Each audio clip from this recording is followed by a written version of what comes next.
I'm Jamison Euler, anchoring our special coverage from Manatee County outside of the Piney Point evacuation zone tonight. I'm out in the field this evening to provide more context to this major story. For years, community leaders have been trying to figure out what to do about the contaminated water at the old Piney Point phosphate mine right off of US 41 near Port Manatee. And now it seems things are finally coming to a head with more water leaking out of a containment area, triggering evacuations tonight. This map shows the areas under the latest evacuation notices. The notice extends west to US 41 and now covers the neighborhoods 1 mile north of the gypsum stack, which is on the brink of collapse if the latest leak is not stopped. If the gypsum stack can't hold, residents have been told hundreds of millions of gallons of water could spill into Tampa Bay and cause a major environmental disaster. Throughout the next half hour, I'll be digging deeper into how we got to this point, why every plan of action has seemed to not work over the years, and the consequences of that toxic water if it spills into the bay. But first, let's get right to ABC Action News reporter McKenna King. McKenna, you just got out of an update from the county about this quickly evolving situation.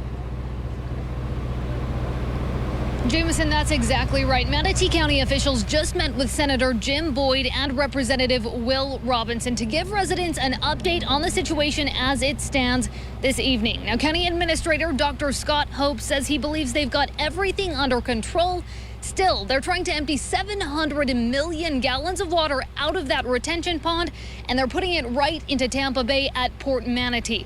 Now, County Administrator Hopes says they're actively emptying 22,000 gallons of water every minute into Tampa Bay right at that port. And at this point, he says it will likely take between 10 and 12 days before the pond is completely empty. But as far as when people who live in the evacuation zone can get back into their homes, he says that is a moving target. While it is a small residential area, there are still between 15 and 20 homes with families and animals, all under a mandatory evacuation notice. Goes into being a little nervous about the future. We live out in the country on 6 acres, and we live on a well. So is this going to get into our well water? How long has it been leaking? Is it safe to bathe my children in it? Wash my dishes in it? You know, how long the long-term effects are going to be? And then we're avid boaters, and we fish, and you don't want to see that being dumped out into your beautiful bay. The original evacuation zone this afternoon was in the areas to the south of the retention pond, but the sheriff's office noticed another leak later in the day up from their helicopter, and that was affecting the north area of the pond. That's when the county widened the evacuation area to the north as well.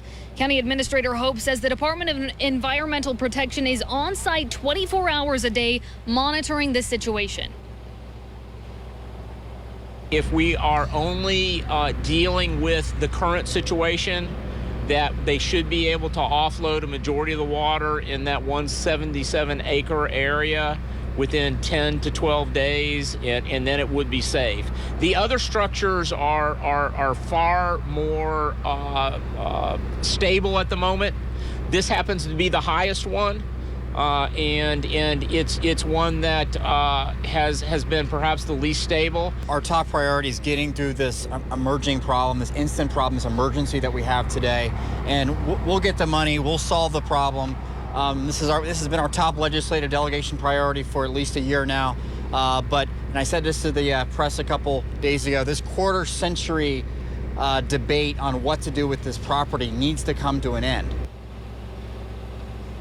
County Administrator Hope says the majority of the water in the retention pond is silt and salt water from a dredge project in Port Manatee several years ago. He says the water has a pH balance around 5.7 and that it is safe to put back in at the port, but that water is still contaminated.